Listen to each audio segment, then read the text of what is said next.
வணக்கம் ஃப்ரெண்ட்ஸ், இன்றைக்கி என்ன பார்க்க போகிறோன்னா நம்ம யூஸ் பண்ணுற பிசிக்கு இல்லை லேப்டாப்க்கு நம்மளே எப்படி ஓஎஸ் இன்ஸ்டால் பண்ணுறதுன்னு தான் பார்க்க போகிறோம். வாங்க பார்க்கலாம். ஓஎஸ் இன்ஸ்டால் பண்ணுறதுக்கு 3 ஸ்டெப்ஸ் சொல்லித்தரேன்.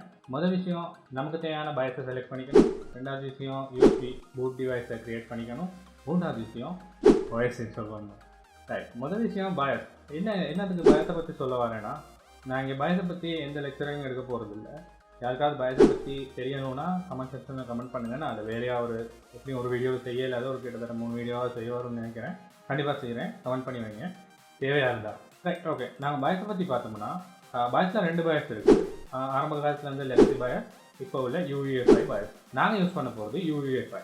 ஏன் அப்படின்னு பார்த்தீங்கன்னா, லெகசி எடுத்துக்கிட்டோம்னா லெகசியில் மேக்ஸிமம் 2 GB வச்சுன்னா ஸ்டோரேஜ் டிவைசஸ் யூஸ் பண்ண முடியும். அடுத்தது 4 மேக்ஸிமம் பார்ட்டிஷன்ஸ் தான் உருவாக்க முடியும். அடுத்தது UEFI பயோஸோட ஒப்பிடும்போது இது கொஞ்சம் ஸ்லோ. அடுத்தது செக்யூரிட்டி கூட.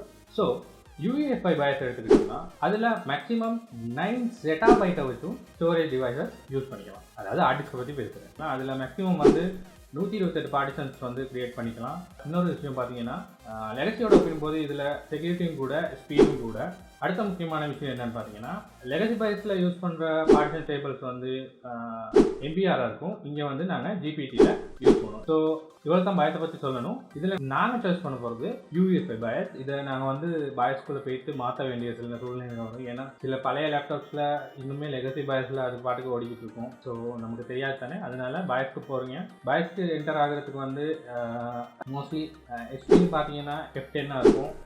டெல்லில் பார்த்தீங்கன்னா டெல் இல்லாட்டி F2 இருக்கும்.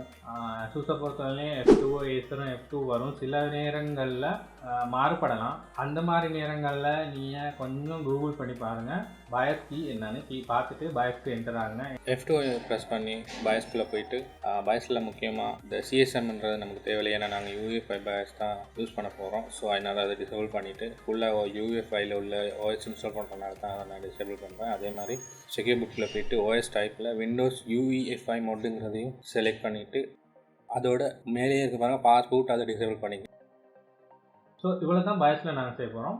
ஸோ பயோஸில் இதை மாற்றிட்டு அடுத்தது நாங்கள் பூட் டிவைஸ் இருந்து எப்படி USB டிரைவில் க்ரியேட் பண்ணுறதுன்னு பார்த்துருவோம். அதுக்கடுத்து நேரடியாக விண்டோஸ் இன்ஸ்டாலேஷனுக்கு போயிடும். அடுத்து பூட்டபிள் டிரைவ் எப்படி க்ரியேட் பண்ணுறதுன்னு தான் பார்க்க போகிறோம். நம்மளோட பென்ட்ரைவ் மெஷினில் இன்சர்ட் பண்ணிக்கோங்க. அதுக்கடுத்து அப்படியே ப்ரௌசர் ஓப்பன் பண்ணி சாஃப்ட்வேர் டவுன்லோட் மைக்ரோசாஃப்ட்னு டைப் பண்ணிங்கன்னா சாஃப்ட்வேர் டவுன்லோட் மைக்ரோசாஃப்ட் சைட்டுக்கான லிங்க் காட்டும். அது முதல்ல பாருங்கள் சாஃப்ட்வேர் டவுன்லோட் இருக்குது. அதை கிளிக் பண்ணி சைட்டுக்கு போங்க. அதில் உங்களுக்கு தேவையான OSஐ டவுன்லோட் பண்ணிக்கலாம். நான் Windows 11 தான் இன்ஸ்டால் பண்ண போகிறேன். அதனால் Windows 11 கிளிக் பண்ணிக்கிறேன். அதில் 3 வேரியேஷன்ஸ் இருக்குது. ஒன்று Windows 11 இன்ஸ்டாலேஷன் அசிஸ்டன்ட் ஒன்று, அடுத்து கிரியேட் Windows 11 இன்ஸ்டாலேஷன் மீடியா, அடுத்தது download Windows 11 disk image ISO image அவன் டவுன்லோட் பண்ணிக்கிறேன். நான் இப்போ இன்ஸ்டாலேஷன் மீடியா ஒன்று தான் கிரியேட் பண்ண போகிறேன். ஸோ அதை நான் டவுன்லோட் கொடுத்தோன்னா ஒரு மீடியா டூல் ஒன்று டவுன்லோட் ஆகும். அந்த சாஃப்ட்வேர் யூஸ் பண்ணி நம்ம பென்ட்ரைவை பூட்டபிள் பென்ட்ரைவாக கிரியேட் பண்ணிக்கலாம். ஸோ சாஃப்ட்வேர் டவுன்லோட் ஆகிடுச்சு. அதை ஓப்பன் பண்ணிக்குவோம். ஓப்பன் ஆகிடுச்சு. முதல்ல பார்த்தீங்கன்னா கெட்டிங் அ ஃபியூ திங்ஸ் ரெடின்னு காட்டுது. லோட் ஆகணும்னா இது அவங்களோட ப்ரைவசி லைசன்ஸ் எக்ஸெப்ட் பண்ணுங்கள். எக்ஸெப்ட் பண்ணிவிட்டு என்ன ஒன்று செய்வேன்னா நெக்ஸ்ட். அடுத்தது நம்ம ISO ஃபைலாக இல்லை USB ட்ரைவாக யூஸ் பண்ண போகிறோன்னு கேட்குது. நான் இப்போ USB ட்ரைவை யூஸ் பண்ணி பூட்டபிள் ட்ரைவ் க்ரியேட் பண்ணுறதுனால USB ட்ரைவை செலக்ட் பண்ணிட்டு நெக்ஸ்ட் கொடுத்துட்டு நம்ம இன்சர்ட் பண்ணிக்க USB ட்ரைவ் காடுது. அதை ஒன்றும் மாற்ற தேவையில்லை. நெக்ஸ்ட் பண்ணிவிட்டு வெயிட் பண்ணால் Windows 11 டவுன்லோட் ஆக ஆரம்பிக்கும். சில வினாடிகளுக்கு பிறகு Windows 11 100% டவுன்லோடு ஆகிடுச்சு. அதுக்கடுத்து பார்த்தீங்கன்னா நம்மளோட ப்ரோக்ரஸ் ஆரம்பிக்கும். டவுன்லோடை முதல் வெரிஃபை பண்ணிக்குது. ஃபுல்லாக டவுன்லோட் ஆகிடுச்சு, எரர் இல்லாமல் பார்க்குது. அதுக்கு பிறகு நம்மளோட பூட்டபிள் டிவைஸை க்ரியேட் பண்ண ஆரம்பிக்குது. அந்த ப்ராசஸ் தான் இப்போ ஆரம்பிக்குது. அதுவும் சில வினாடிகளுக்கு பிறகு அந்த வேலையை முடிஞ்சிருச்சு.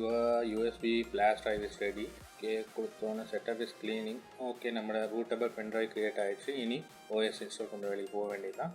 ரீஸ்டார்ட் பண்ணிவிட்டு என்னோடய பூட் ஆர்டரை செலக்ட் பண்ணுற கீ வந்து F9. உங்களோட தெரியாட்டி கொஞ்சம் கூகுள் பண்ணி பார்த்துக்கோங்க. இதில் நம்மளோட இந்த UEFI ஃபைலை செலக்ட் பண்ணோன்னே விண்டோஸ் இன்ஸ்டாலேஷன் ஆரம்பிச்சிச்சு. எஸ், விண்டோஸ் இன்ஸ்டாலேஷன் போகுது. ஓகே, வந்துருச்சு. இதில் லாங்குவேஜ் இன்ஸ்டாலேஷன் US தான் நம்ம நார்மலி யூஸ் பண்ணுறது. இல்லாட்டி இன்டர்நேஷ்னல் வெர்ஷன் வரும். இதில் மாற்ற ஓகே US இருக்குது. கொடுத்துட்டு நெக்ஸ்ட் கொடுத்துட்டு இன்ஸ்டால் நம்ம கொடுத்தீங்கன்னா செட்டப் இஸ் ஸ்டார்டிங். இங்கே கீ இருந்தால் நீங்கள் கொடுக்கலாம், ஆனால் இல்லை இன்ஸ்டால் பண்ணிட்டு கொடுக்கலாம். என்னால் ஐ டோன்ட் ஹேவ் அ கீன்னு இப்போ கொடுத்தது நான் எக்ஸ் பண்ணுறேன். ஏன்னா நாங்கள் நார்மலி இன்ஸ்டால் பண்ணுறது ப்ரொஃபஷனல் வெர்ஷன் தான். 64 பிட் அதை செலக்ட் பண்ணிட்டு நெக்ஸ்ட் பண்ணுறேன். இங்கே நியூ லைசன்ஸ் அக்ரிமெண்ட் அதை டிக்கை போட்டுட்டு நெக்ஸ்ட் பண்ணிவிட்டு இந்த இடத்துல நான் அப்கிரேட் பண்ண போகிறதில்ல. நான் ஃபுல்லாக க்ளீன் இன்ஸ்டாலேஷன் ஒன்று செய்ய போகிறேன். அதனால் செகண்டில் கஸ்டமைஸ் இன்ஸ்டால் விண்டோஸ் ஒன்லின்னு இருக்குது, அதை கொடுத்து நெக்ஸ்ட் பண்ணிவிட்டு நான் இன்ஸ்டாலேஷன் டிஸ்கை செலக்ட் பண்ணிக்க போகிறேன். நான் வேறே ஒரு SSD கீழே போட்டுருக்கேன். டிஸ்க் 2 அதுதான் என்னோடய SSD M2 SSD. அதை ஃபுல்லாக டிலீட் பண்ணிவிட்டு ஃப்ரெஷ்ஷாக விண்டோஸ் 11 இன்ஸ்டால் பண்ணணும். எல்லா பார்ட்டிஷன்ஸையும் டிலீட் பண்ணிக்கணும். சரியாக டிஸ்கை பார்த்து டிலீட் பண்ணிக்கணும். எவ்வளோ டிஸ்கெல்லாம் டிலீட் பண்ணிட்டு எல்லா டேட்டா லாஸ் ஆகிடும். ஸோ என்னோடய டிஸ்க் 2ங்கிறது தான் என்னோடய SSD M2. ஸோ அதை நான் கவனமாக பார்த்து அதில் உள்ளதை மட்டும் டிலீட் பண்ணிக்கிட்டு இருக்கேன். அதான் கொஞ்சம் பொறுமையாக டிலீட் பண்ணுறேன். இப்போ ஃபுல்லாக டிலீட் ஆகிடுச்சு. நம்மளோட SSDக்கு திருப்பியும் பார்ட்டிஷனை க்ரியேட் பண்ணிவிட்டு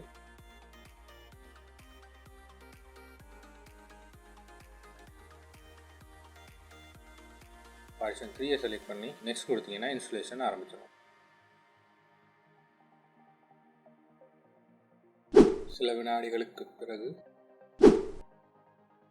இதெல்லாம் நாங்கள் ஸ்கிப் பண்ண முடியாது. இதெல்லாம் போகிற டைமை நீங்கள் அதே மாதிரி போக விட்டு பொறுமையாக இருந்தீங்கன்னா தான் நடக்கும். இதுக்கு அடுத்து ரீஸ்டார்ட் கேட்கும். நீங்கள் ரீஸ்டார்ட் கொடுக்காம பரவாயில்ல, இல்லாட்டி 10 செகண்டில் ரீஸ்டார்ட் ஆகிடும்.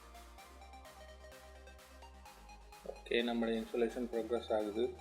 Starting services, getting devices ready. Okay, getting ready. இதெல்லாம் நாங்கள் ஸ்கிப் பண்ண முடியாது, அது அப்படியே போகத்தான் விடணும். வேறு சாய்ஸே இல்லை நமக்கு. ஸோ அதனால தான் நான் இதெல்லாம் ஸ்கிப் பண்ணாமல் உங்களுக்கு ஓரளவு காட்டுறேன். ஓகே, நம்மளோட யூசர் அக்கௌண்ட் க்ரியேட் ஆகுது.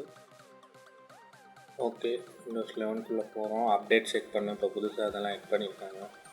பெருசாக அதெல்லாம் நமக்கு தேவையில்லை, ஏன்னா நான் இன்டர்நெட்லாம் கனெக்ட் பண்ணிடல. அதெல்லாம் போக விட்டுட்டு நான் இதெல்லாம் ஏன் கட் பண்ணாமல் போடுறேன்னா உங்களுக்கு அந்த ஸ்டெப்ஸ் எல்லாம் சரியாக இருக்கணுன்றதுக்காக தான். இல்லைனா என்னடா இவ்வளோ குயிக்காக பேசுன்னு யோசிப்பீங்களேன்றதுனால தான் நான் இதெல்லாம் காட்டுறேன். எப்படியும் உங்களுக்கு ஃபுல்லாக இன்ஸ்டலேஷன்லாம் முடியும், எப்படியும் ஒரு 20 to 30 minutes ஆகும். ஸோ அதை பற்றி யோசிக்காதீங்க, இதெல்லாம் போக விடுங்க பொறுமையாக. Good things coming your way. Thank you.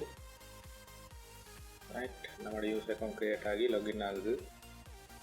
Getting things ready for you, waiting. இதெல்லாம் கூட நான் கட் பண்ணியிருக்கலாம், பட் ஃபுல்லாக போகணுன்றதுக்காக தான் இதெல்லாம் வெயிட் பண்ணி காட்டுறேன்.